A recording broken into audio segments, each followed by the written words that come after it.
start. Okay, come on guys, let's get ready.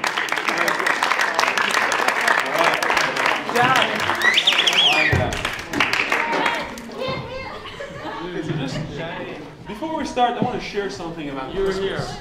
Something I feel quite deeply about Christmas. Don't you think that we have a weird kind of love-hate relationship with Christmas trees, right?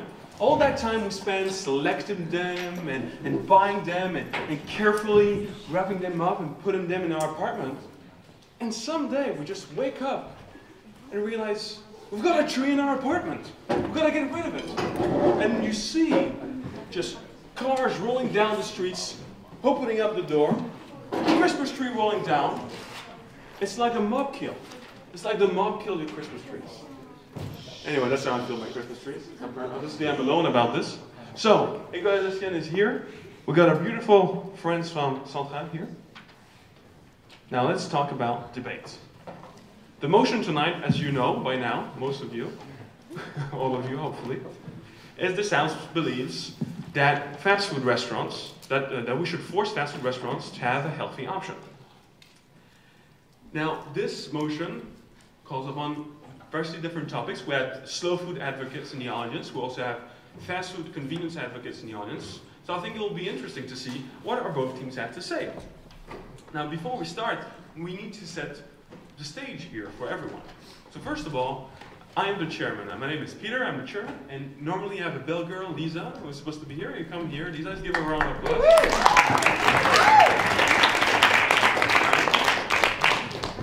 So I'm here to make sure everything goes well, all right? So I will not make any jokes anymore, I promise. But I make sure everything goes well, everything goes according to plan, and if there is anything that goes out, out of the ordinary, I will try to interact in the proper way possible. My dear friend here, Lisa, is also a student here at École Etienne, is going to be the timekeeper, the bell girl, commonly called the bell girl. And what she will be doing is that at the end of the first minute and the beginning of the last minute, for every speech, she will ring the bell as such. Good. And at the end of the speech, at the end of the 6th minute, she will ring it as such. Twice. All right, cool. And that will mean that the speech should end in the next 15, 20 seconds maximum. If someone overstays their time here, what are you going to do? Ding, ding, ding, ding, ding. Right, exactly. Last one. Show me. He wants you to show it. Yeah, exactly, that's what's going to happen. Right, perfect. So this is for timekeeping. Obviously, every debater has 6 minutes to speak. And all the middle time in their speech is allowed for pointer information. That means that speakers from the opposite side of the person speaking can ask questions. Those questions should be stated outright through a gesture or by saying point of information or on that point, sir or madam. And the speaker will be expected to take at least one and favorably, if they can, 2 points of information during their speech. Now, obviously, if the speaker does not accept the question, then the person must sit back down. All right. Now, how do we judge these debates? We judge these debates upon 5 criteria, 5 different criteria. They used to be 4, and now it's 5, so that's why I kind of need to recall everyone what these are about. First, we have arguments. Arguments are obviously very important in a debate. It's what carries the whole idea of the debate, right?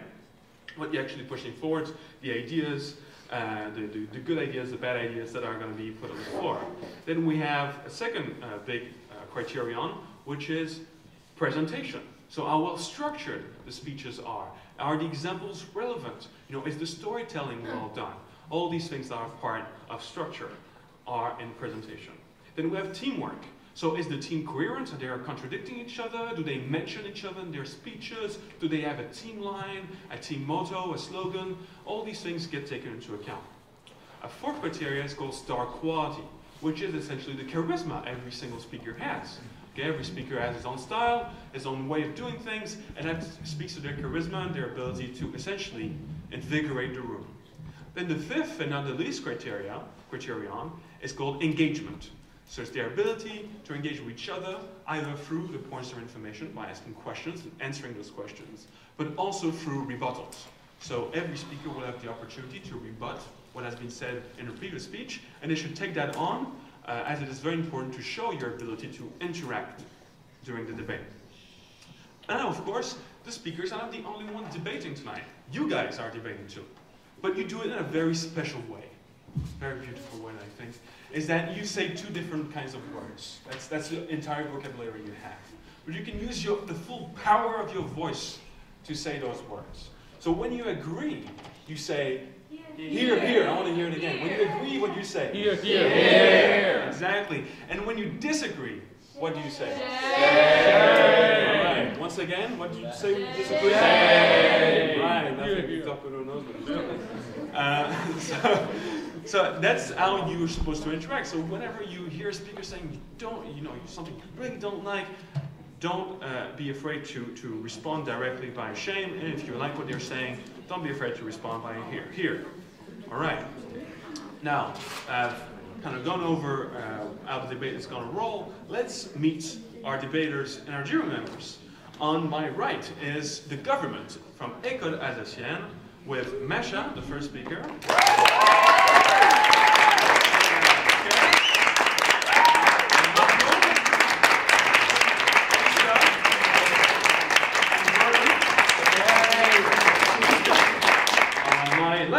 From Centrale Supélec, those 4 members with like a 5th double member of the opposition. So Mathieu, I don't know which order. So Mathieu, is that you? Mathieu.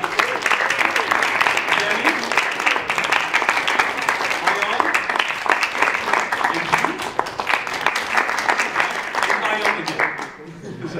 Ion again. Right.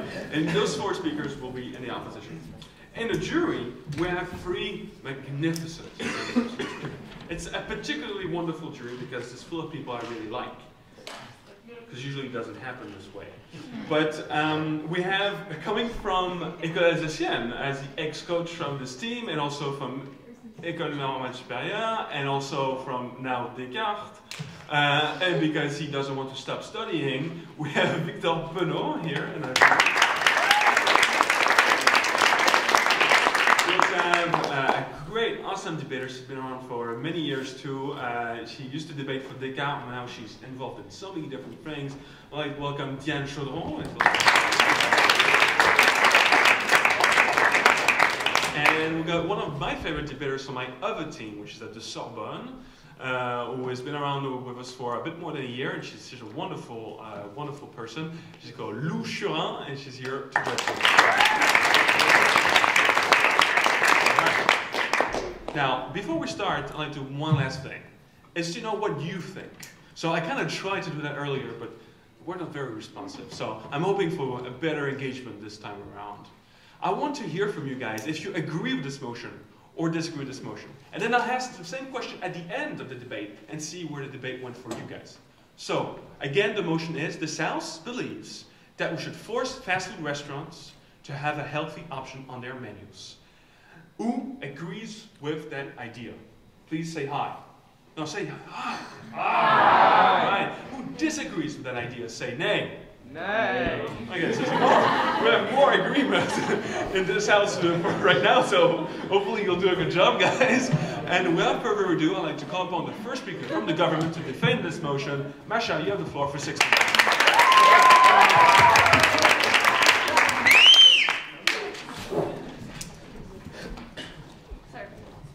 Commanding headmaster, mind-blowing chairman, penetrating members of the jury, prevailing timekeeper, compelling members of the opposition, convincing fellow members of the government, and insightful and discerning members of the House, good evening.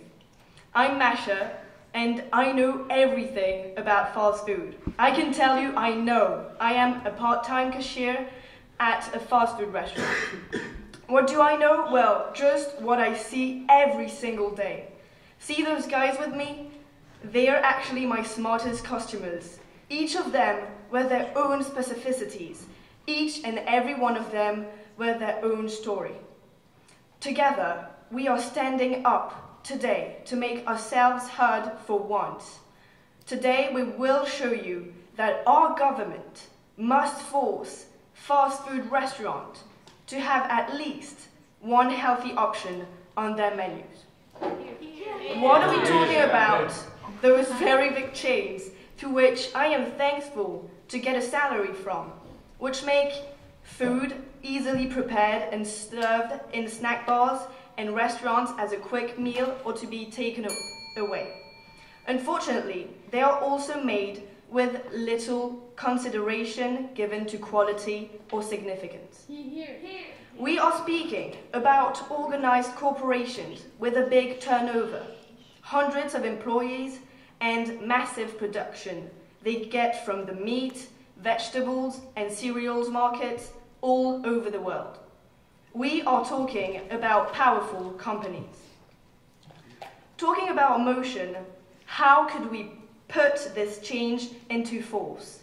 Firstly, let's acknowledge that fast food restaurants have the means to respond to new regulations they have on health and safety standards. They will when it comes to new meal options. We are the government. We want something to change. We regulate it by law on the merits and for good reasons. On that point. Yeah. Yes, sir. If we the people don't want it to change, why should it? Well, we are going to show you why it's a good idea to change it. And that's because I've got several guys here, as I said before, that are going to persuade everyone to show it's a good option to do so. Okay. You're here. So, and what do we want to force fast food restaurant to? To open a better door to healthy food. What is healthy food, you might ask? As a fast food professional, I don't make much money. I also know how much better I could eat and that it doesn't have to break the piggy bank every time I do it. Healthy food is not necessarily algas tartar from the organic shop. It's what allows you not to eat yourself to an early grave. No need, I think, here to remind you of Michael Moore's experiment and, at this stage, to enter a battle of figures about the health consequences of obesity.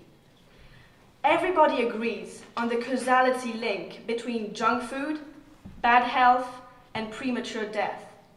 This option would be low in fat, sugar, and salt, all the bad things you do not need much of to go by your daily activities.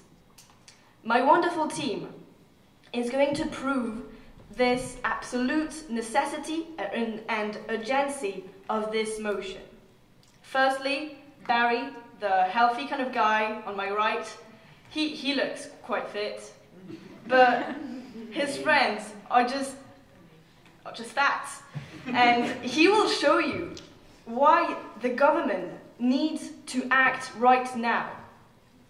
Margot, on my right, is the expert for economy. She understands it so well because she would surely won't spend a penny in vain. I am sure she already planned her expenses and investments over the next 20 years. She will explain how economically our motion is the only efficient solution. Alicia here is my #1 client. She will speak from experience. She's an addict to the place I work, and she will brilliantly establish the bearing of social issues on our motion. Finally, we are deeply honored and oppressed to tell you that I have been able, with my team, to invite today the one and only Gordon Ramsay, the famous chef. You'll appreciate his impressive skills and his ability to turn around any struggling food business with a delicious conclusion. Ladies and gentlemen, because fast food can be healthy and should be healthy, come as you are, leave as you would like to be, and accept this motion. Wonderful.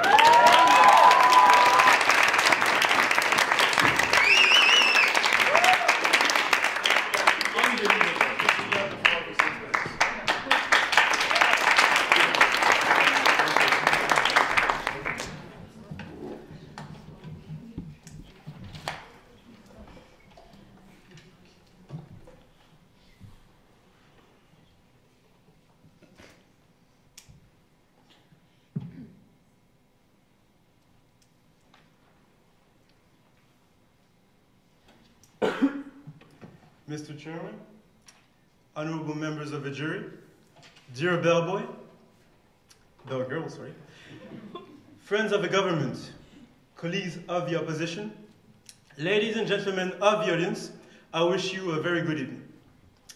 Today, I will set up the debate and show you why, in the end, we will win it.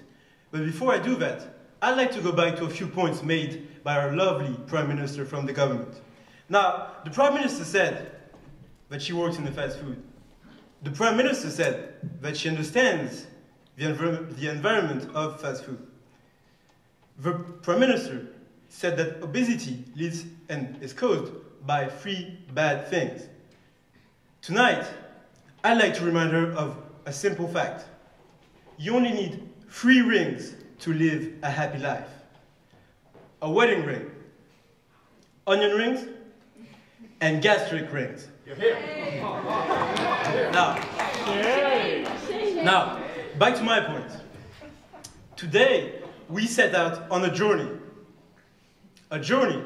or rather, a battle between good and evil. At the end of tonight's debate, one of both houses will have won an ideological battle. The government, also known as the bad guys, would force fast food restaurants to have a healthy option on their menus.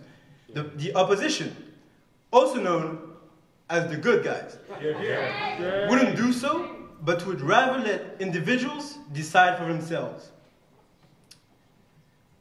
What exactly is a healthy option? As the government didn't properly explain to the audience, a healthy option are non-fatty foods with a low calorie count.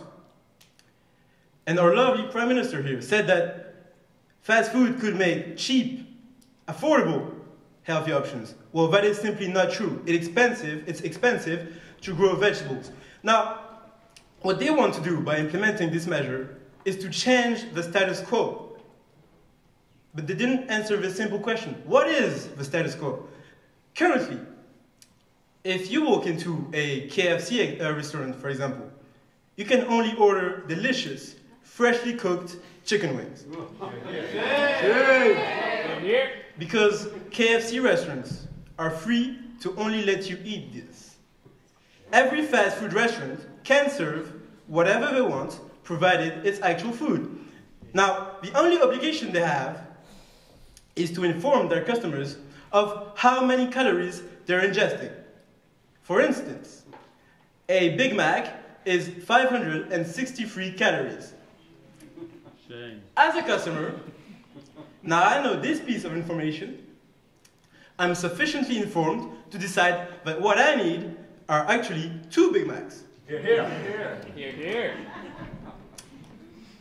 We believe that by implementing this motion and moving away from the status quo, the government would make the world a worse place to live in. Now, burger lovers will end up oppressed by this measure because they'll be faced with an existential crisis every time they order a bucket of chicken wings at KFC, only to be reminded they have an unhealthy diet. And that's not fair. Furthermore, healthy eaters won't be affected because they don't go into fast food restaurants in the first place. So, it seems that implementing this measure is pointless. Tonight, our speakers are, in order of appearance, Jules, a successful fast food owner, will remind the government what his job is all about, and that is making people happier. Ayan, our vegan friend, who is actually rooting for your side, and who we forced to come to this debate, and that explains the debate. However, for obvious reasons, you will soon understand why that obnoxious grass eater and his arguments actually falls on our side. Mathieu will explain to you why putting health before happiness leads to a dystopian world. Here. Finally, a young, a whip speaker will sum up the debate and expose the government as what they really are. Misguided totalitarians, but haven't left their parents' house yet.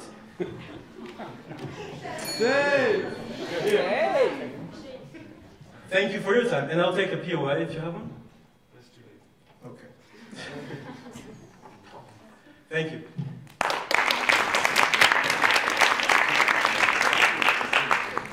Your speech like Pierre, for speech, you have 4 or 6 minutes.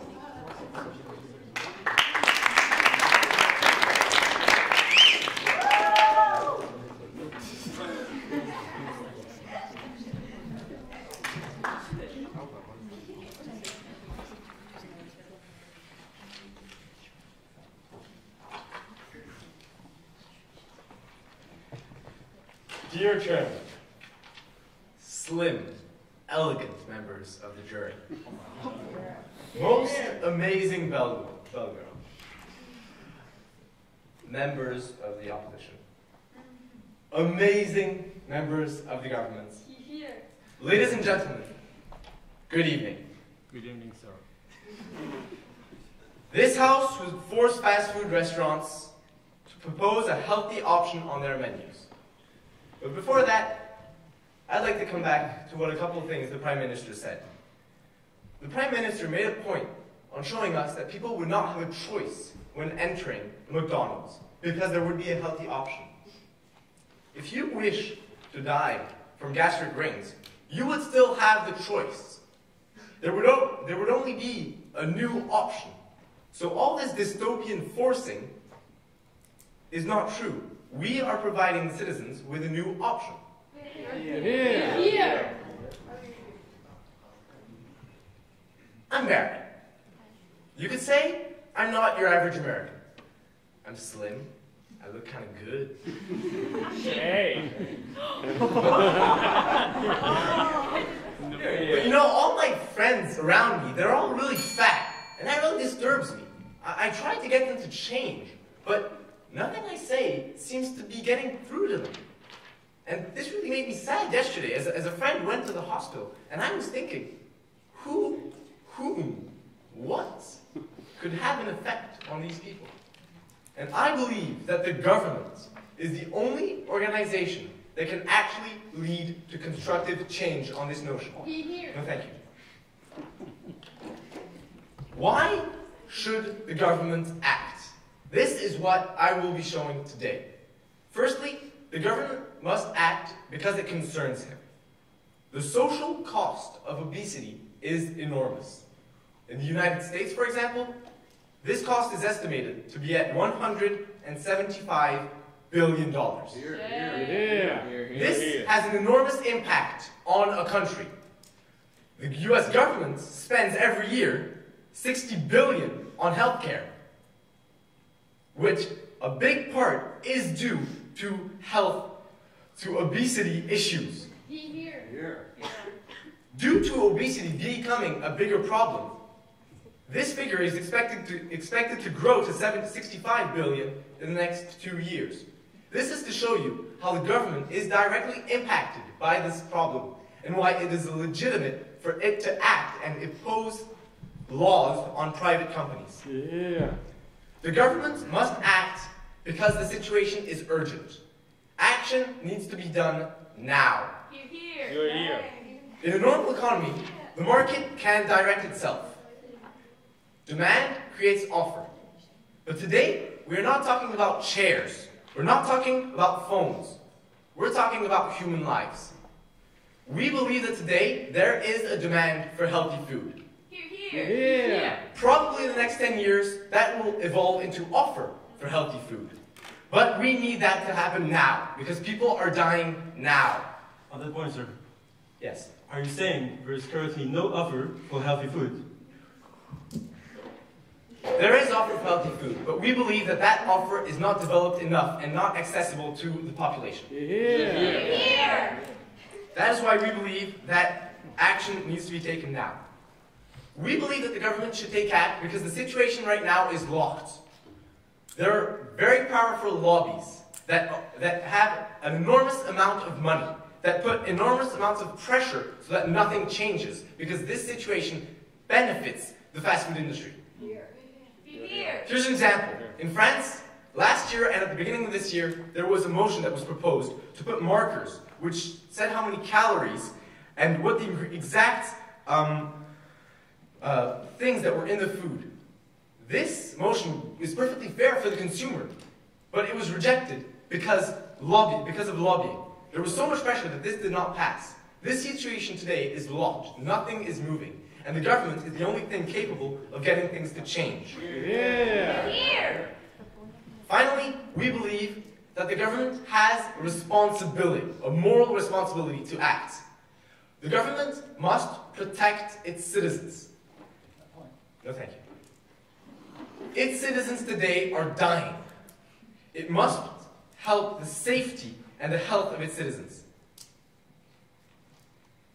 If that means imposing laws and changing the market, so be it. That is the responsibility of the government. Yeah. We believe that we should force fast food restaurants to propose a healthy option on their menu. For many reasons. First of all, this would help people live.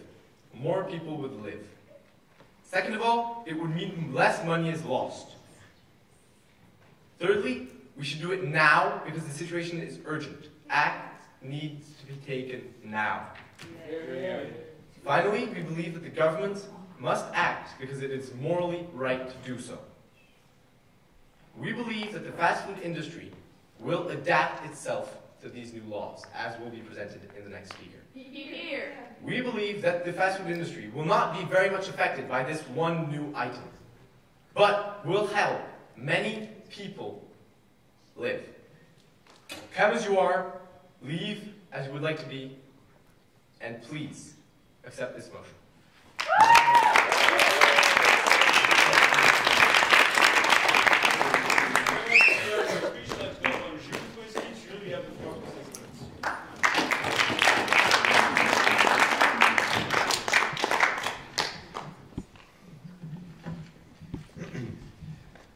Dear accurate timekeeper, cheerful chairman, distinguished and wise members of the jury, oppressive members of government, hedonist members of the opposition, ladies and gentlemen of the audience, good evening.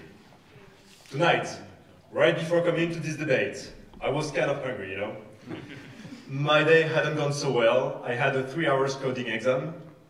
And as I walked out of Central to come here, by this cold and dark night of November, I saw kind of a mysterious, mesmerizing, powerful yellow light in the dark. What was it? Was it a bird? Was it a plane? No, it was McDonald's sign. And as you can guess, I entered the fast food right away, and as the smell of their delicious French fries filled me, all my problems flew away.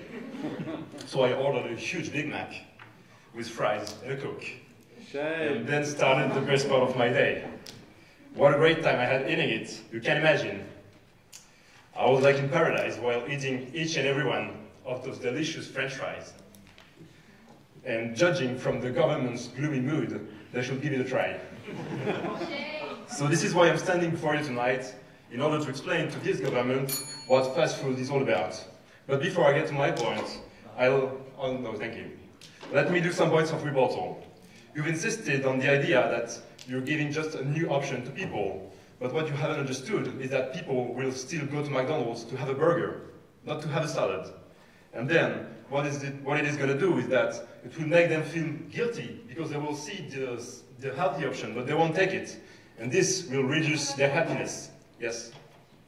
Are you aware that health food can be something else than a salad?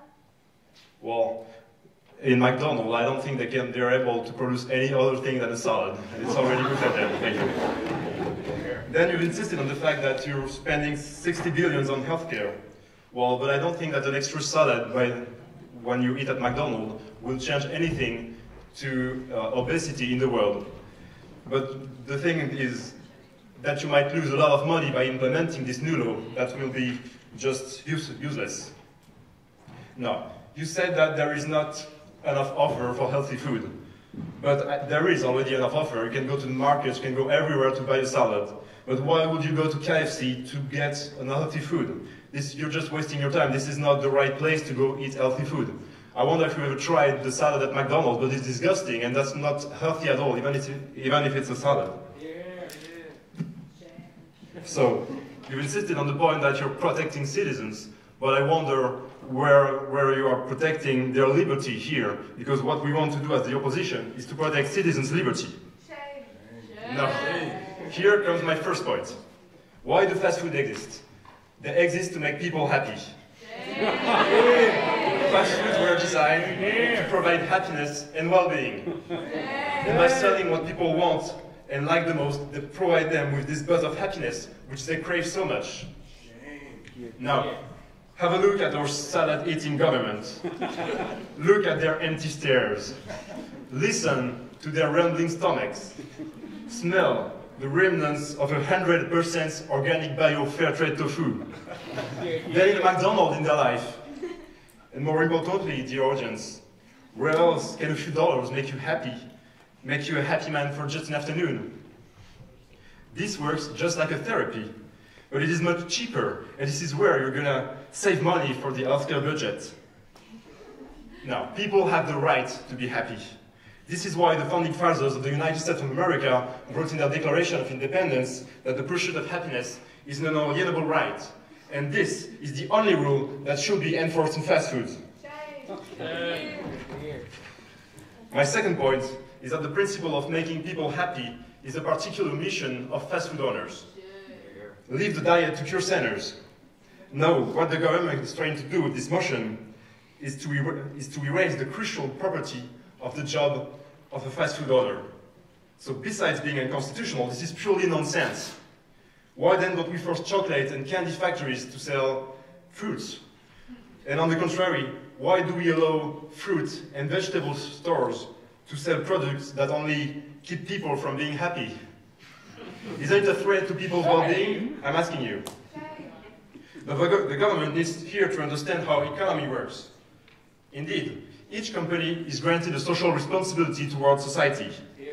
A doctor heals patients, teachers teach students, marijuana dealers provide thugs, and cocaine dealers provide traders, and politicians offer government. No. Guess what is the role of fast food, ladies and gentlemen? The role of fast food is to provide fast and enjoyable food for their consumer. And this is the only thing we can expect from them. This is why forcing fast food to sell a healthy option is far-fetched. Healthy restaurants already do it pretty well, so why inviting a giant like McDonald's to sell products to interfere with their business? You will just ruin the current business that are selling healthy options. That's all you're going to do. So as a conclusion, by implementing this motion, governments will first keep people from getting their exceptional source of happiness, and then they'll mess up the whole economic scheme of restaurants by bringing nonsense to a perfectly structured industry. So please, ladies and gentlemen, oppose the motion.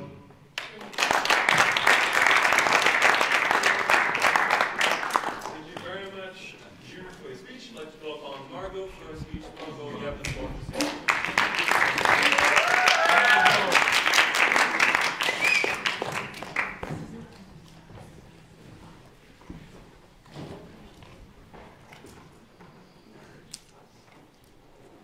Dear Mr. Parent, honorable members of the jury, misguided members of the opposition, fast food lovers, members of the government, beautiful chairman, beautiful bell girl, ladies and gentlemen, good evening. Do you know this guy in McDonald's who always jumps on any special offer, even if he has to eat 2 Big Mac menus because it was a buy one, get one free deal? Well, this guy is me. I'm Miss Stingy, your cheapskate friend. So guess what? I am the last person who will eat in salad bars or any other hipster/expensive/boring restaurants. But I just heard about having the opportunity to eat healthy in my favorite fast food chains. What a great option! So, before starting my point, I would come back to a few points that said the opposition tonight. Well, you said we can't be happy by eating healthy. I think, well, you're not eating McDonald's every day, and sometimes you're eating a delicious omelette or rice. This is healthy, and I'm sure you feel it's like delicious, and you enjoy your meal. Yeah. Another thing you said, no, thank you. Another thing you said is that people won't care if they have the option to eat a salad, and then you said, oh, but they will feel guilty if they have the option to eat a salad, but they don't eat it because they want a burger. So choose, will they not care about it, or will they feel guilty because they will think that probably it's a good option, finally. So now, Pierre tackled the obesity crisis, showing us that the two main reasons why we go to fast food restaurants is because we want to save time and money. First of all, I would like to talk about the fast food industry strategies as the way to produce cheap, healthy food. Then I will explain you how this new rule will not put McDonald's or any other fast food restaurants in jeopardy, but will actually increase their customers' database. Base. Finally, as fast food restaurants reach out to the masses, forcing them to provide a healthy option will foster a new society that sustains and develops a healthy and quality life. Yeah. On that point, madam. Yes, Isn't going to a fast food for a salad the same thing as going to a brothel for a hug? that's what we want to show you tonight. Let me come to my point. McDonald's, Burger King's, KFC are ruling our society. Indeed, they have understood how to produce cheap, tasty, and fast food. You said that we can't provide cheap, healthy food? Well, I'll prove it to you. The key tool to succeed in proposing a cheap hamburger to the masses is a mass production. So, no need to be an economist to understand that producing a lot means optimizing production factors, thus allowing companies both to cover production cost and achieve a satisfactory profit margin. This is the reason why fast food restaurants can provide a cheap, healthy option. Now that we have been through the process of the fast food industry, we can understand how fast food restaurants will apply the knowledge and know-how to produce the mass healthy options, thus making it cheap. In addition, I believe that fast food restaurants won't have any difficulty to add a healthy option to their menus. Yes. Don't you think that letting fast food to a healthy option is more dangerous for people, given that they're only going to put plastic in their salad? Well, yeah, I don't think that a healthy option is dangerous. And if we qualify the food they're going to serve as healthy, there's not going to be any plastic in it. So I don't get your point. But anyway, so yes, they won't have any difficulty because they know how to adapt their products to the area they're located in. Let's take McDonald's, feeding millions of customers every day and located in 117 countries. McDonald's branding success is undeniable. In Japan, apart from the traditional menu, you can find seasonal and limited time items such as the Teritama burger served during spring. So if McDonald's can find the resources needed to provide the Teritama burger, why would proposing a healthy option be a burden to the company? What's more, providing a cheap healthy option in fast food will most likely appeal a larger customer base because it will make healthy food more accessible to everyone. People who would normally not go to fast food restaurants but eat their salad in the car for lunch, they will come to fast food. Indeed, the main reasons why people don't eat healthy is because it's expensive. Who goes to fast food restaurants? Who goes to the salad bars? The elite, the one who has a lot of money to spend.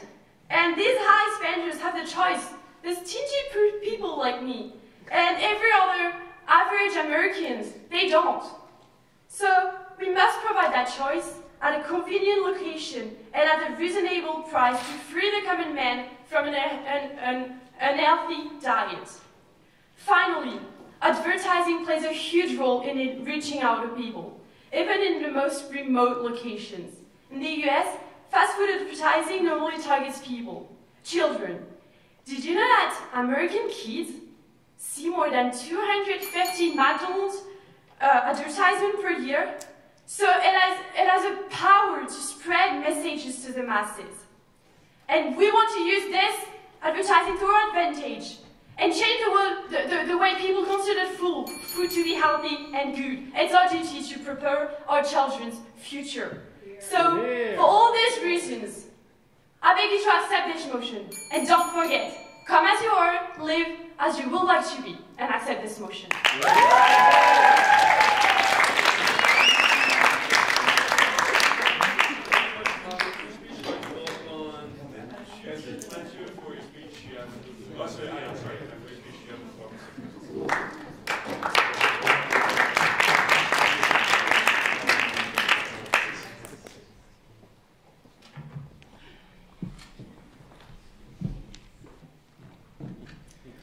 Dearest Chairman, timely bell girl, acute and perceptive members of the jury, imposing government, content and satisfied opposition, gorgeous members of the audience, good evening. I am a vegan. I happen to believe, as the government does, believe it or not, I am on their team anyway. How did I become a vegan? When I was a boy, my father ate chicken wings every night. They looked so delicious. They smelled so good, so enticing. My mouth would water at the very sight of them. But he would never let me have any. I spent my entire childhood in frustration. I was never able to even get a taste of those beautiful yellow nuggets. So I decided to become a vegan, give up on all of those earthly pleasures. The path to veganism has led me to the truth, ladies and gentlemen. I have seen the light. Follow me, my brethren, and adopt the vegan way. Let me show you why the government is in the right in taking away people's liberty to choose what is unhealthy for them. First, I would like to explain why I agree with what the government says, and then I will explain why I agree with them some more. You mentioned that guy, McDonald's, who jumps on all the special offers. Exactly. People are stupid. People are incapable of making their own decisions, so people do not deserve freedom. Therefore, vote for the government, take away people's freedom, and impose the correct choice on them. Simple, isn't it? The option of having fast food in restaurants is not a great option, unfortunately. It's not enough. You cannot simply give them the option of buying salad. You need to lock up the restaurant owner, lock up all the people who work there, lock up all the people who go to McDonald's, and make sure they only eat parsley for the rest of their days. Of course, people will feel guilty when they go to McDonald's. They deserve to feel guilty. They are stupid, incapable. They deserve to be body shamed for being the oblivious and ignorant swine that they are. McDonald's does rule society. That's why we should revolt, ladies and gentlemen. We should take the rule away from them. Take the rule into the hands of the government, who would all be vegans, naturally, who would understand the true path of righteousness, and tell everybody what to do. So, as I was, yes? Aren't you a bit concerned that McDonald's is ruling society and that your government actually, and that we should have to change the situation in a real way and not just making fun of it? The problem there is more profound than that, because you happen to be a democratically elected government, which means you're incapable of taking the harsh measures that are truly adequate to this dire situation. We need strong power here. We need to take the power away from you and actually take this measure to its conclusion. If we truly wanted people to be healthy and only be healthy, we would not leave them the choice of going to McDonald's and buying a Big Mac. People do not know what is healthy for them. They're not capable of making their own decisions. They are, in fact, stupid. Yes, you. When left to choose, they choose poorly, ladies and gentlemen. They choose to kill cows because they think juicy steaks that they can sink their teeth into are worth it. They choose to go to KFC and order chicken wings that come with a mouth-watering sauce. That's to die for. Because they have no sense of true priorities in the world. They have no sense of discipline. What they actually need is rules. I believe the government isn't going far enough on this, ladies and gentlemen. They should take it all the way to its glorious and totalitarian conclusion. Salad should be mandatory. Burgers should be frowned upon as the work of the devil himself. Here to tempt humanity away from the ideal world made up of rigidity, discipline, and veganism. Those vulgar plebeians have no understanding of the world, ladies and gentlemen. They have no education. That's why they can't make up their minds and are incapable of even electing a government who knows how to take the right measures and do what's good for them. The power should be in the hands of vegans, those few enlightened individuals who are capable of taking the strong measures that are necessary for controlling the real cattle of this world, humanity, the mob. We would free ourselves from the shackles of fast food and freedom and enter into an era of prosperity and tastelessness that would rival no other. The great cattle feedlots of Amarillo, Texas would be emptied of their bovine prisoners and be filled with the unrepentant meat eaters, where they would be force-fed salad until the day they die. McDonald's employees would be sent to labor camps where they would grow the lettuce and carrots that would feed humanity. Restaurant owners would be taken out and shot for crimes against cows. I call for the implementation of this motion and the glorious revolution of health and veganism, that it may commence immediately and put a swift end to all the misinformed and pleasure-oriented decisions of the populace. Thank you very much.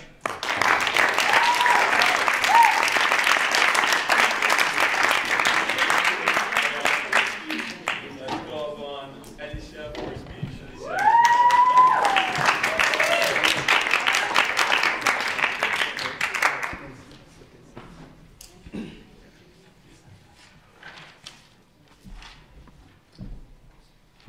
Wonderful, beautiful church.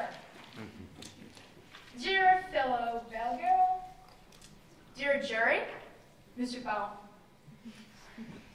dear beautiful, wonderful, etc. members from the government, dear opposition, dear audience, good evening. First of all, I wanted to rebuttal of your speech, dear fellow speaker from the opposition, that actually it was so out of the subject that I actually don't have anything to say, so I'm so sorry. But I can come back on a very interesting point that you made, dear Mr. Jules. You say that they would put plastic in their salad. Well, actually, if they will put plastic in their salad, why wouldn't they put something maybe worse in their hamburgers? Wouldn't you at least prefer having a healthy, weird things? I mean, we would, and probably most of the room would. The jury maybe would too. So before we start, for real, let me tell you a secret. I'm not vegan. I might be actually a total fast food addict. You know, you're with your friends, you just like see a movie, and you see this wonderful yellow giant neon lights calling you. You're like, come to me, come.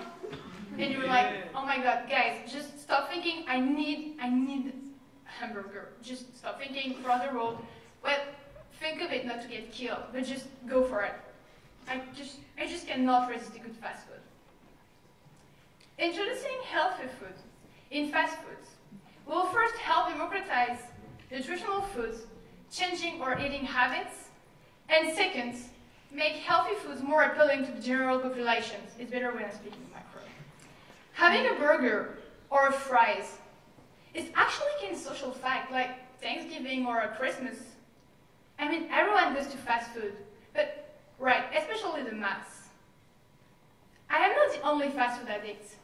We are a generation of fast food lovers. You are generations of fast food lovers, even the old members of the opposition. We have raised generation of fast food lovers. And actually, the problem is the mass of the generation of those fast food addicts. These are people that aren't used to go to healthy restaurants. It might be because they cannot afford it. It might be because there's nothing else other than fast food around their house. It might also be because it just isn't a part of their culture. You know all those new healthy fast food or like tiny vegan restaurants from the Marais, for example? Well, those are the privilege of the upper class. It isn't a part of the habits of the popular class. It's too expensive, they don't really see the point of spending more for something that isn't sure to be healthy. I mean, guys, there's a Big Mac on the other hand, just think about that. It's actually just like going to the Upper East Side when you're from Brooklyn. I mean, not everyone is on Humphrey, please. So the mass is more numerous. Yes? Is the government's role to change people's culture? No, but actually I'm talking about inequalities, because if you're unable to afford healthy food, or if the social inequalities aren't allowing you to go somewhere to a place to get healthy food because it isn't a part of your culture, a culture who's determined by the inequalities, we, the government, are supposed to solve. Well, this is a problem, and we, the government, are supposed to do something to solve this problem. Yeah. No, sorry, later. So, it's too expensive, they don't really see the point of spending more for something that isn't sure to be tasty, etc., etc. But the problem is, the mass is more numerous. So most of the health issues, just as Pierre told us, are intensified in the general population. They don't eat healthy, they eat practical. And because of that, we are currently facing a sanitary crisis.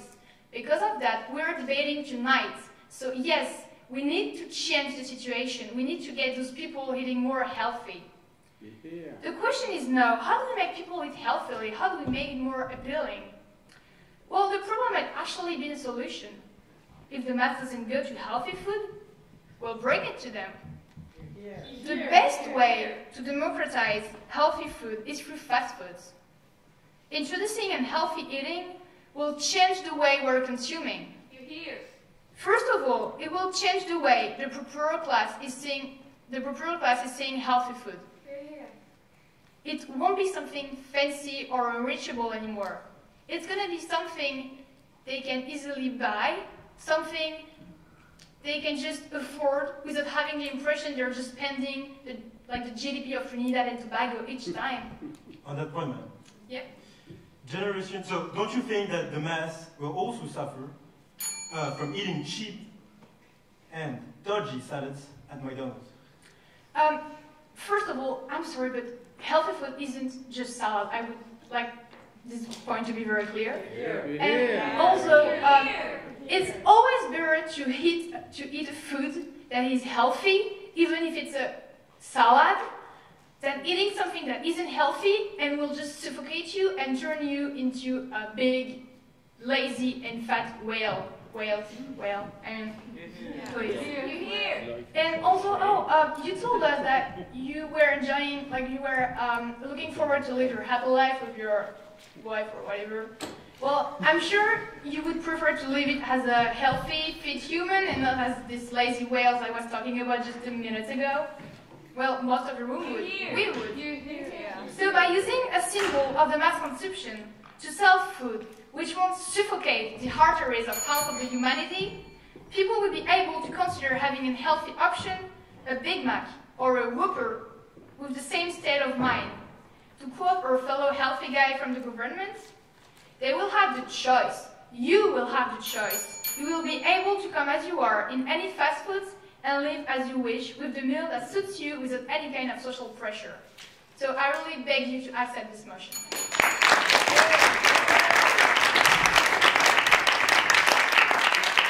I'd like to call upon Maxwell for speech. Maxwell, you have the floor for 6 minutes.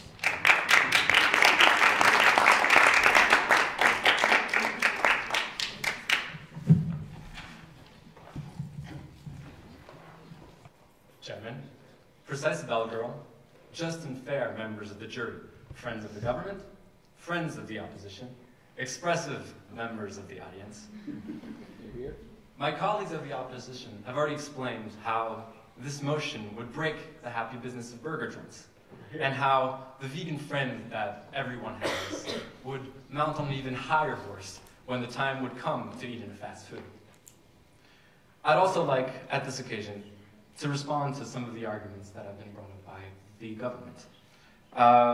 Firstly, you've defended that eating healthy isn't cheap.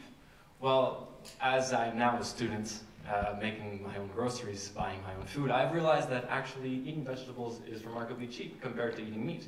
And I feel that that kind of weakens your argument. And in addition, you speak of the mass as if it had a global mind, as if it was a living thing on its own. But what you must understand is that the mass is a sum of individuals, each individual loving a nice burger. Finally, you wish to use the image of McDonald's or other great fast food companies in order to promote healthy food. But they're already doing that. McDonald's sponsors the Olympic Games and many other sports events in order to change their image. And I feel as though the fact of giving them an obligation to propose a healthy item on their list will not change the effort they're already putting into changing their image. In the end, this House would force a healthy option on fast food restaurants' menu, and by doing so, as mentioned before, would steal the little happiness of enjoying a nice juicy burger and its healthy sides. Indeed, the moral conflict that takes place in any customer's mind as they walk into a fast food restaurant determined to treat themselves, but are confronted with a healthy choice, is so violent that it can only result in an unsatisfactory salad or a shameful burger. Now we realize that this House would in fact make us throw away our pleasure and happiness for a healthier choice. They seek to see us confined in our choices in order to serve a greater good, a long-term positive influence. However, the following question inevitably arises. Why stop there? We make plenty of decisions that aren't reasonable. This motion sets atop a very slippery slope, and it is the government who is encouraging us to take the first step. As the previous vegan has shown, this happens very fast. Indeed, the second we decide that health is more important than pleasure and happiness is the second where police officers walk into bars and to stop you at your first drink and say with a paternal tone, now, you know that it says drink with moderation on the level. I think one drink is moderate enough. 2 would send your liver packing, and that's a shame at such a young age. The horror. As in a second later, you see burger joints weighing their burgers to verify that the meat-to-vegetable ratio is over the 2.5 approved by the government. All the owners would panic as the veggie police, the VPO, would barge into their restaurants and measure the thickness of their tomato slices. They would probably enforce the 5 vegetables a day act, the nightmare of all spinach-hating kids. Grease would become the new cocaine. Olive oil would be sold in shady plastic bags by scraggy thugs in desert parking lots. It is therefore inevitable that we stop the creation of such laws at the source, which is exactly what the government is proposing. We mustn't forget the dangers down the road of such measures, especially given the crucial nature of this motion. In addition, is there any point of prolonging a life of abstinence? As the famous American comedian W.C. Fields said, I spent half my money on gambling, alcohol, and wild women. The other half I wasted. Or, in more modern terms, YOLO. What is the point of inflicting ourselves the dilemma of salad versus cheeseburger for 100 years when you could just eat the damn cheeseburger and live 80 years? Why survive this long if we never live? I, for one, do not wish to experience the day I turn 90, after years of limitation and control, the tragic emptiness as I look back before my eyes, and I would prefer to have all the images of the burgers I've eaten in my life flash before my eyes before they stick me in the ground. It is obvious a balance must be struck. but the motion would force the decision and constitute a gateway for a wide array of government-imposed limitations. In the end, if we wish to avoid the creation of Nutella cartels, it is clear that the government must take into account not only our long-term health, but also our desires and pleasures. While it is also evident that the government has a duty to inform and protect us from dangerous substances and health hazards, it seems very far-fetched to ask them to intervene at the fast food level. An occasional splurge is not a crime. This intrusion opens the door to a multitude of other possibilities, which will surely lead to a dystopian universe, as described in this very speech, and by my vegan friend. Thank you.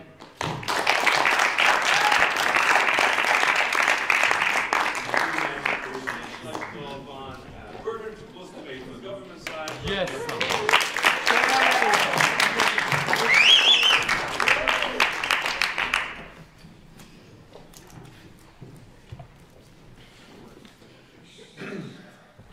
Ladies and gentlemen, healthy people and diabetics, beautiful clients, cashiers, servers, not forgetting my camera crew, of course.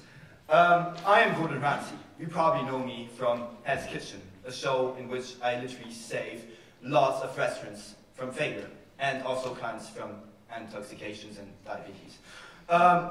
Today, I'm here to save you from morbid obesity, because those guys would call me in for my show. Firstly, after listening to those shocking testimonies from you guys, I'd like to try and put an end to this situation. Firstly, I'll start by some summary before moving on to rebuttals and finishing up with points of clashes. Firstly, Pierre the youngster talked to us about his views on health issues and how choice is good for a restaurant.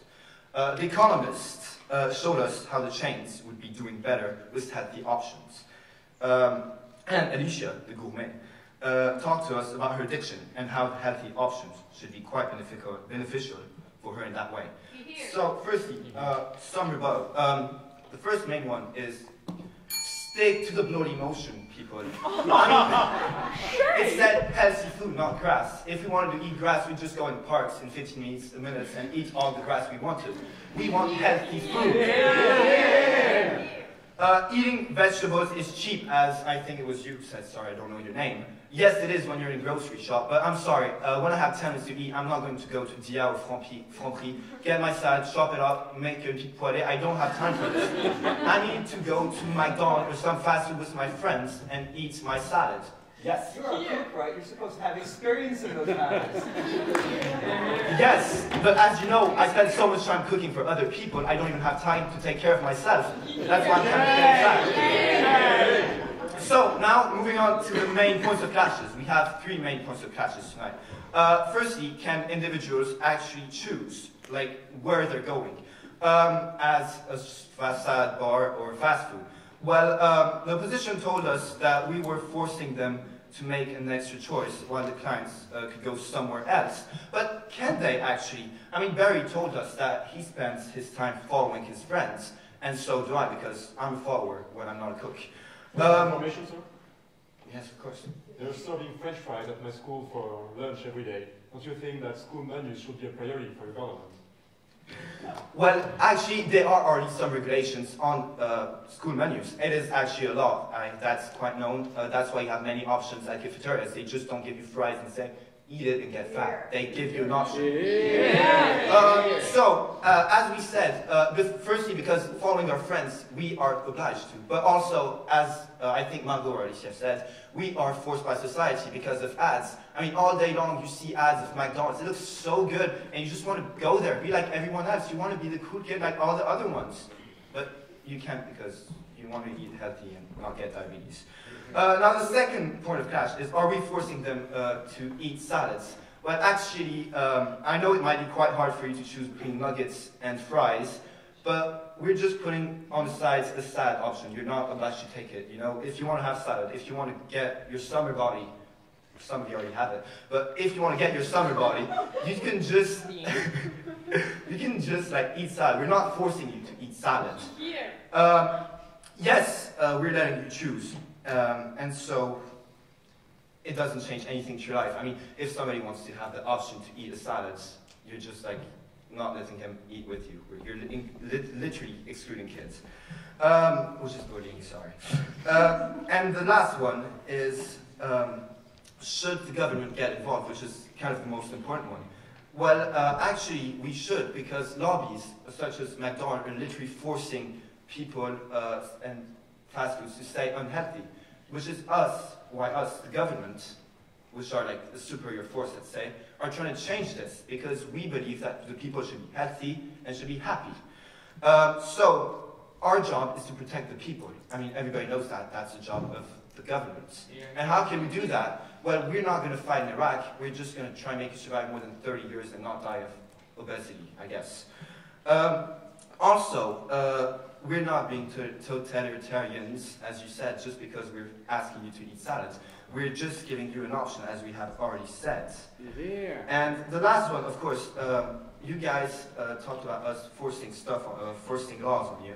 But if I may say, legislations such as anti-drugs, we're stopping you from drinking drugs, no, taking drugs, sorry. That's a law made by the government, for your good.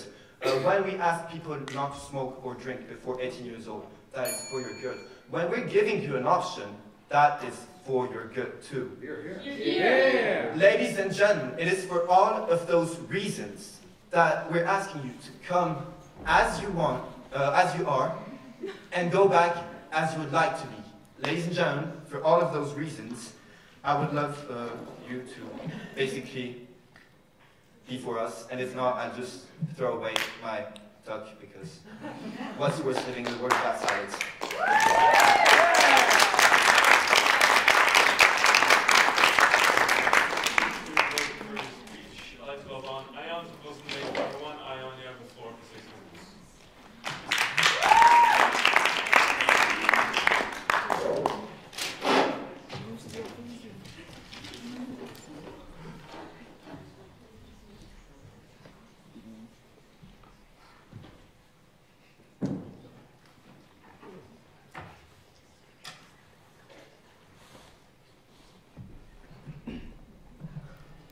Beautiful ladies and gentlemen of the audience.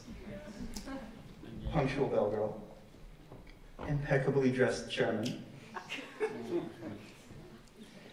Incredibly intelligent members of the jury. Understandable members of the opposition. Unfortunately, totalitarian members of government. I wish you all a very good evening.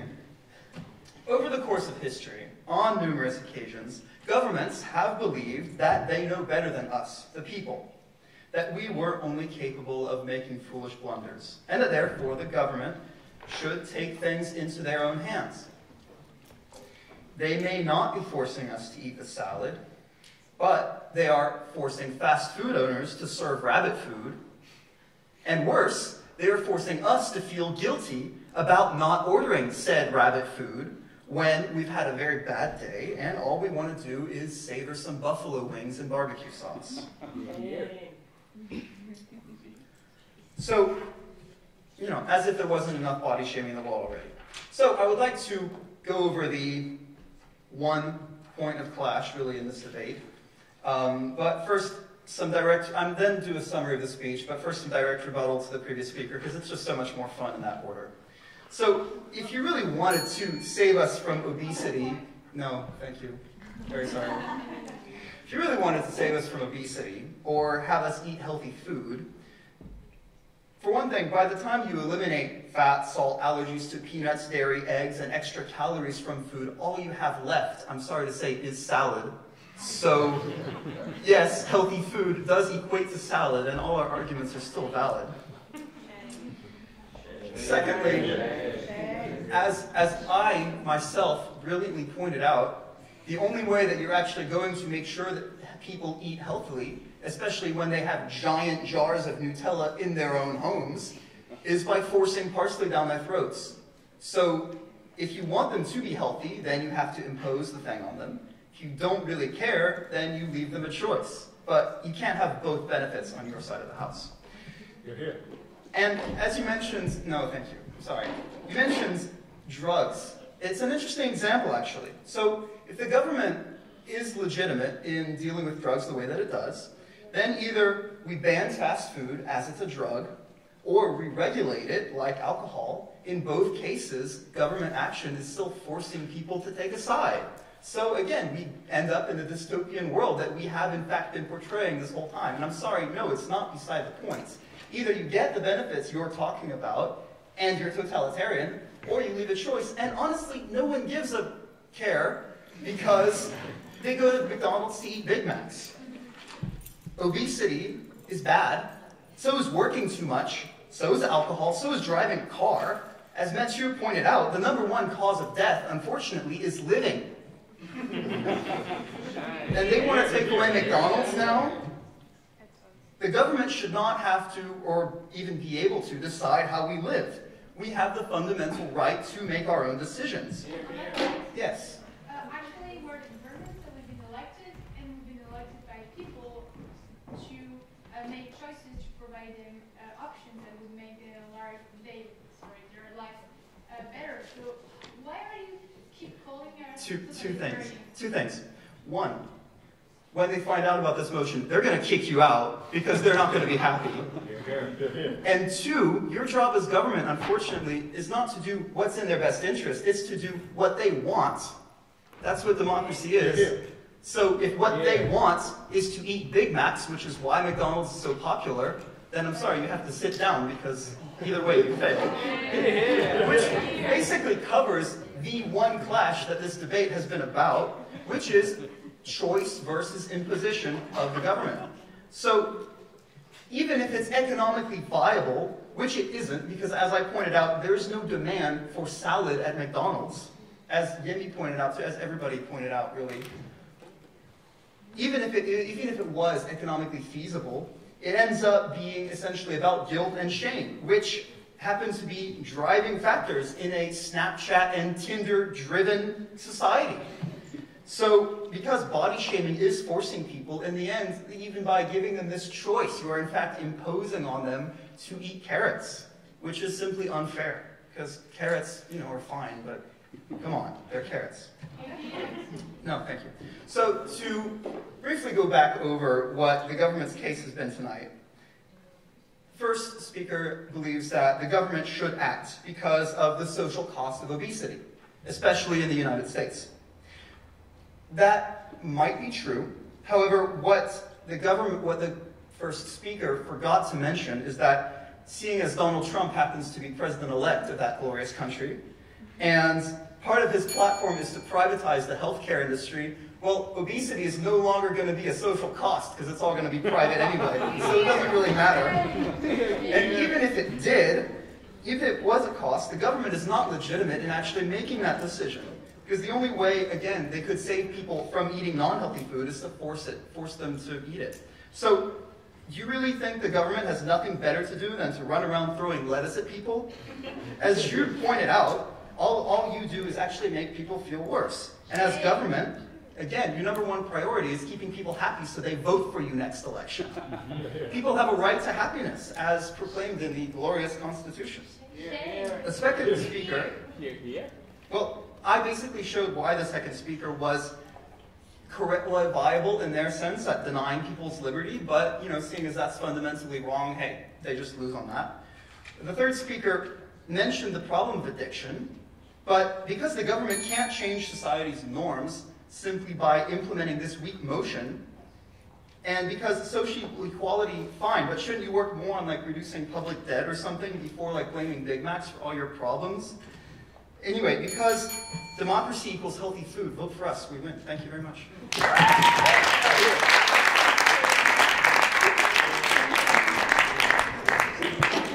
you very much, Ion, for your speech, final speech.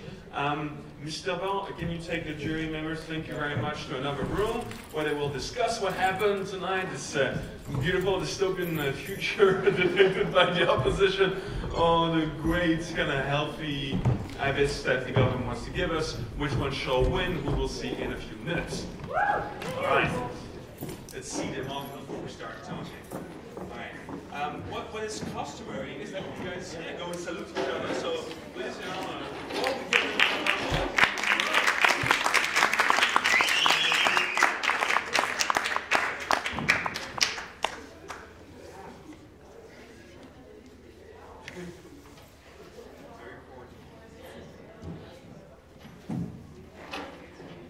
have to admit, I do not believe for a second Jules goes to fast food every day. I wish I looked like that. So just picture me like this for the rest of this evening. Thank you very much. Thank you, Jules, for proving something to us. I don't know what, but proving it. So yeah, I think that was an interesting debate, right? I mean, to be honest, because of what you told me on the phone earlier, I didn't expect much, and I thought you did a great job. So yeah, well, kudos to you guys. That was good, yeah. And also a great job for obviously the home team because. All right, so while we wait for the jury to come back, can we get some questions from the audience for the teams? What do you want? Yeah, you always have something to say. I wanted to know, thank you for very nice debating. I wanted to know if, my question is for government and the opposition, which one of the two presidents have had more healthy food, François Hollande or Trump? Because there are two very fat here. Alright, so who wants to take this? Go. Who eats the most healthy food? Vernon? Yeah? No, go. Who has the best joke? Come on.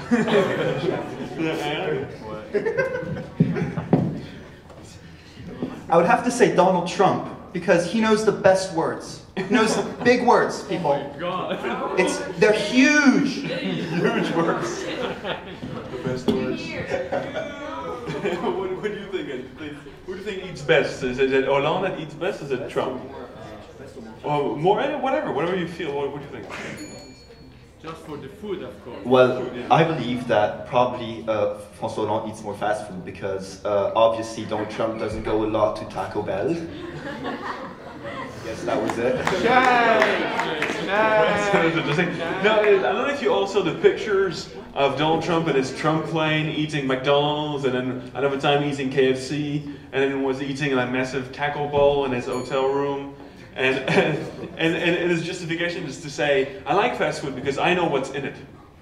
And I think that's just such a wonderful idea that, that somehow you know better what's in the fast food than something you prepare yourself. Anyway, yeah, Margot. Just so you know, I think you guys can eat healthy without eating only a salad. There are eggs, rice, fish, vegetables. Tofu. It's really good. Trust me and try it next time. What do you actually think? I think you probably agree with that. Probably, yeah.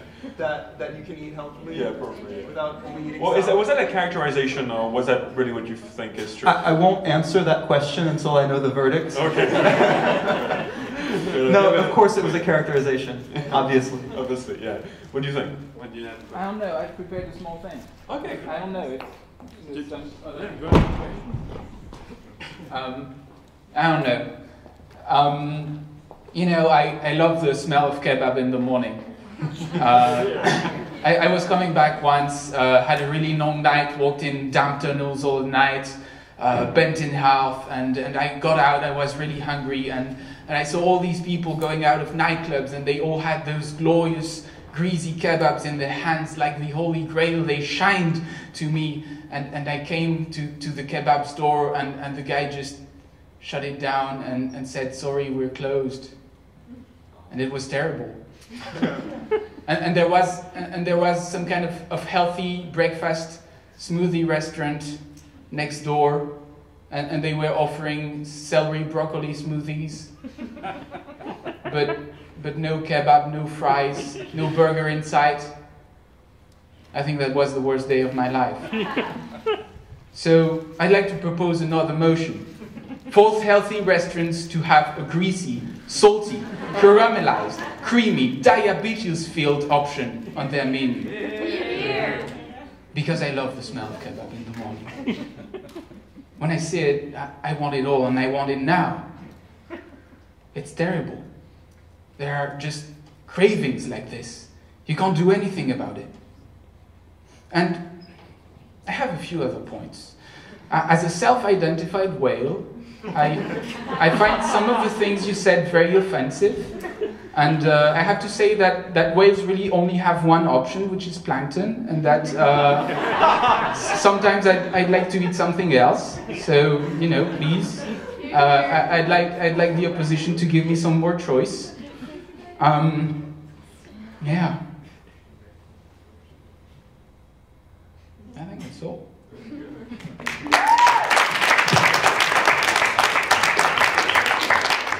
Can I say something about that? Francesca, you want to say something? Yeah, just shout it out. Okay. Well, you obviously did a lot of reading. Brave New World, 1984, you're predicting a lovely dystopian future for us all. But has the notion occurred to you that this motion is not about a dystopian future, but about giving the people the choice? Giving the people the choice is not giving the people an obligation. It's not the same thing. You're making a very mistake. Yes.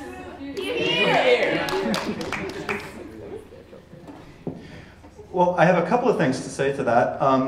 First of all, that it's so much more fun to talk about dystopian futures than it is to actually have a rational discussion. But secondly, and this is my honest opinion, if you really wanted to eat healthy, you wouldn't end up in McDonald's in the first place. It's a lot easier to make a healthy choice if you're not in a place that's shoving greasy fries in your face all the time. Even if there is a healthy option right next to it. You're a lot less tempted if you walk into a salad bar where your only choice is salad, which is why a lot of people who try to eat healthy make sure to not have any junk food in their houses in the first place, so they don't even have the temptation. Okay, but the fact remains that nowadays there's a big cliche that healthy food is reserved to more wealthy people, and that people who live in more difficult environments are forced towards unhealthy food.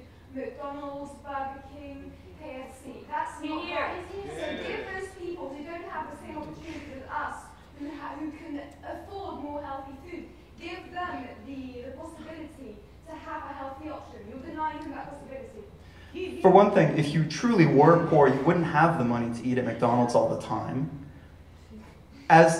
Honestly, as someone who grew up eating a lot of raw foods, no, you end up actually eating healthier when you don't have the option of eating out all the time.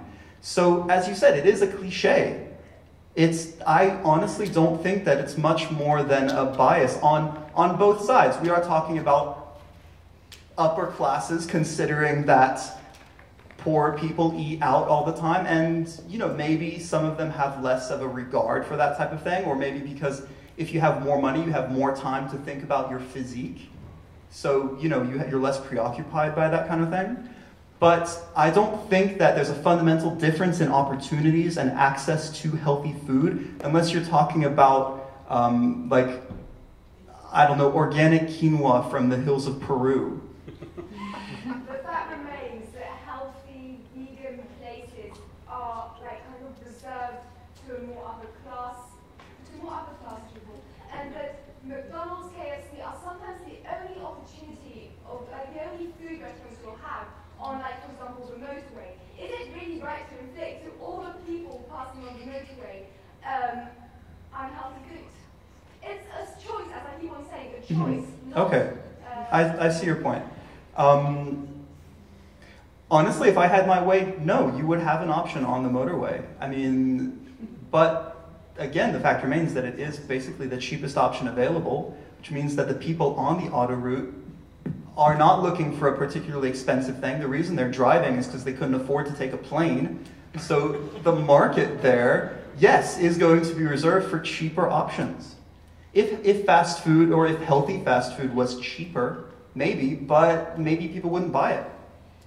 I don't know. I think there is actually a debate to be had here as government. I don't know, because I believe a lot of people would just be fundamentally against the idea of forcing business to do anything, which, despite all the stuff that I said, I think is personally kind of crazy, because if you let businesses go wild, they do kind of, they pull some crazy shit. So no, government is within its rights to enforce some measures. I believe there is a serious debate to be had here. Unfortunately, tonight we didn't really decide on being serious. So I'm very sorry if we let you down on our side of the house. People always want Francesca is so passionate. I love the passion in Francesca's point. Thank you for your comments. Let's hear from the government what you actually think about this. Actually, like your first point was if we would like to eat healthy, we wouldn't go to McDonald's at first place. Actually, like sometimes it just not even depends on you. Like for example, like you're with your friends, like just coming from this movie. I'm talking from experience. I was on like.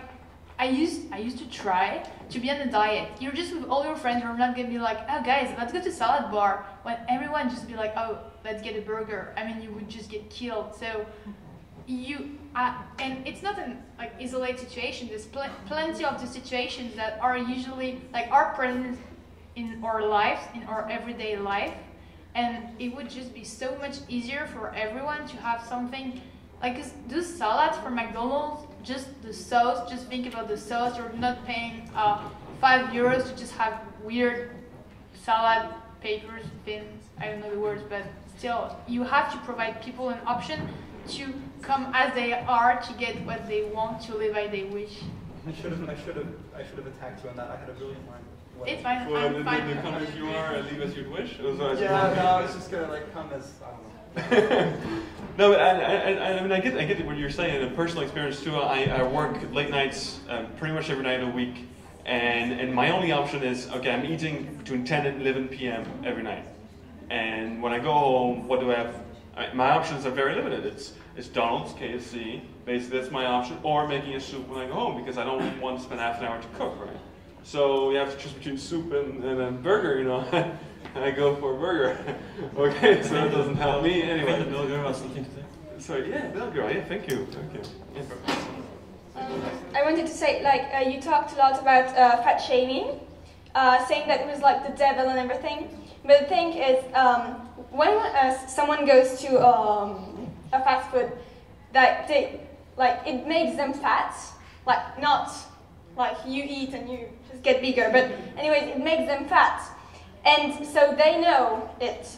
And if they feel that they are fat shamed in the place that they get fat, it will make them aware. And maybe at that time, they won't eat healthy, but it will just make them aware that they will know, and maybe that evening, without realizing it, maybe instead of drinking Coke, they will drink water or anything. So I think fat shaming is such like a monster nowadays. It's like, just don't tell her anything about, or don't tell him anything.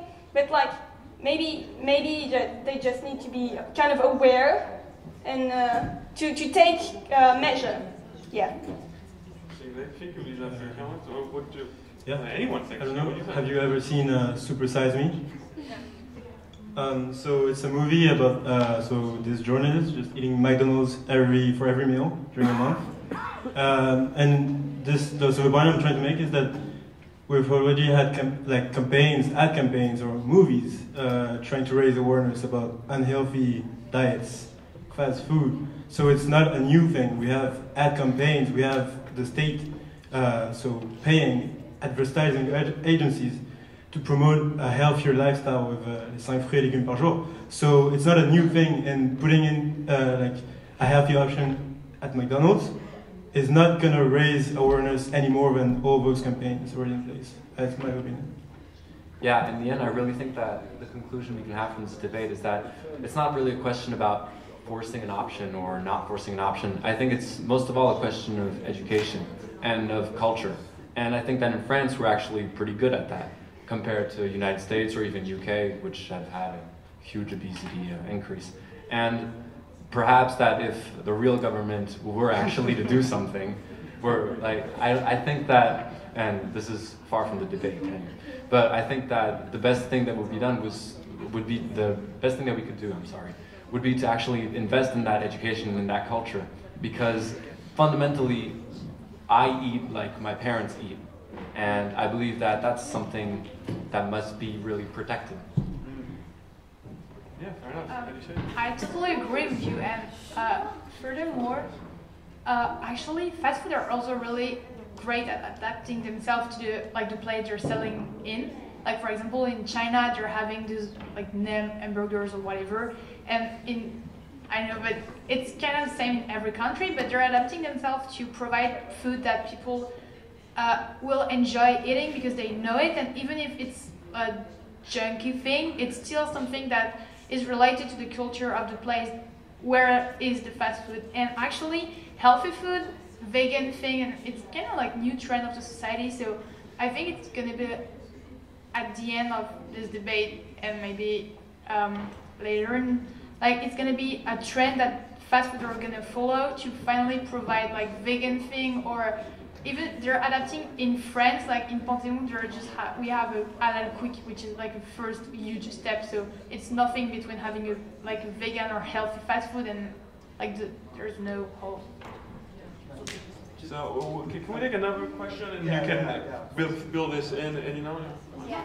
So I think that you guys are confused between diet and healthy, because healthy doesn't mean to eat only salad and Diet Coke. You can also eat a healthy hamburger, for example. You can have organic ingredients inside, or like gluten-free breads and stuff like that. It doesn't have to be only a salad, Diet Coke, and a fruit. It can be anything, but it needs to be like organic and healthy, or like have like something that is gluten-free or. Can I come back on that? Because that's actually what I was going to say. Well, yes, the thing is the notion of like what is healthy kind of depends on who you ask, for one thing. I mean, if you take all the criteria in, you kind of get a really wide range. But what I was gonna say to the trend is that actually, if you not only like what fast food restaurants are doing, but honestly, if you look at what the French have done with burgers, I think it's pretty impressive. I'm sorry to cut you, but the jury is arriving, so we can remain in discussion for afterwards. Let's give a round of applause to the jury coming back.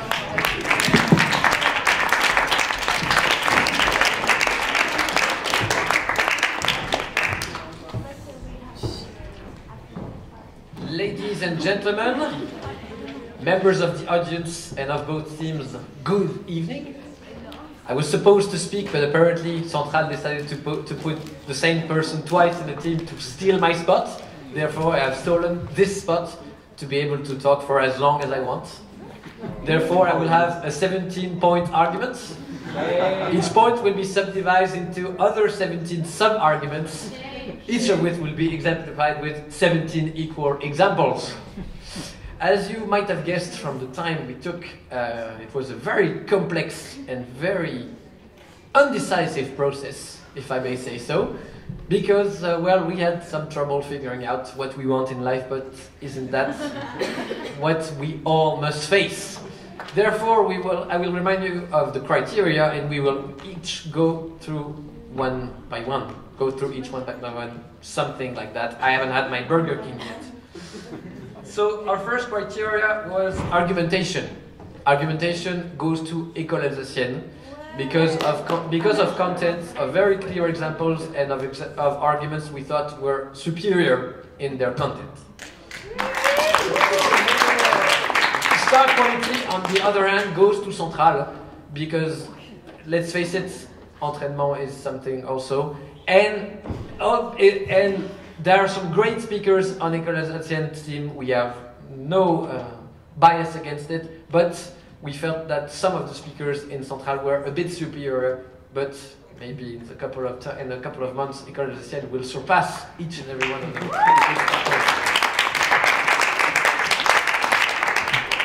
Teamwork will go to École Alsacienne for the follow-up of arguments and the link and the references. We especially liked the line.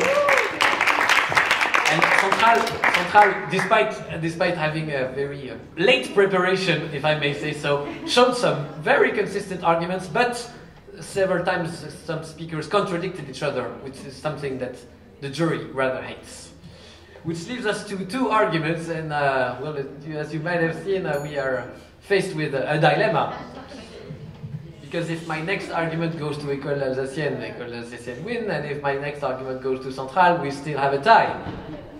Therefore, my next argument will be engagement. Engagement being the rebuttal of speeches and POIs, and we will give the engagement to Central because École Alsacienne's rebuttal was very good, and we thought that Central's rebuttal was a bit superior, but the clear difference was in the POIs, the quality of the POIs, and the number of POIs, which gave this victory on this very specific point to Central. Which leaves us with one argument left, and let's face it, we first wanted to vote half on this argument, but apparently we are not allowed to do that. Then we decided to not vote half and to vote for someone. And the thing is, presentation is very hard to define if you take away star quality, the difference between presentation and star quality. Therefore, we chose to understand presentation as the inherent quality of the speeches, no matter what the qualities of the speakers themselves are, which is very important. That is the internal coherence of speeches and the follow-up inside of the speeches. Whereas the actual delivery of the speech was something that's more linked to star quality, in our opinion, and therefore, on this point, we will award the victory to École Alsacienne.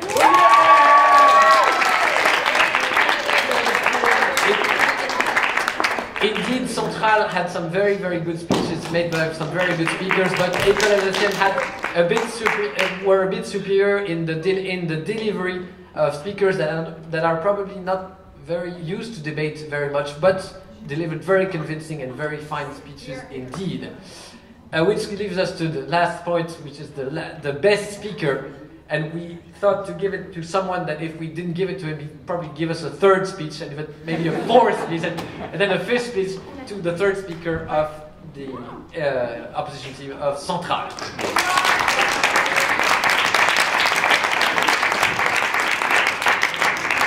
I have no more arguments to say, no more things to say, except to thank you all for this very, very fine debate. Thank you very much for jury members. Well done to École Alsacienne for winning. Well done to Central for stepping in such late notice, and Ion for making 2 speeches, incredible ones at that. So. Thank you for having us. Obviously, debaters stay to talk to jury members and get feedback. And if you still want to interact with debaters or with the floor, I'm happy to continue to take questions if people still want to ask questions. Otherwise, we'll disband this organization. I'm happy to continue the debate on veganism.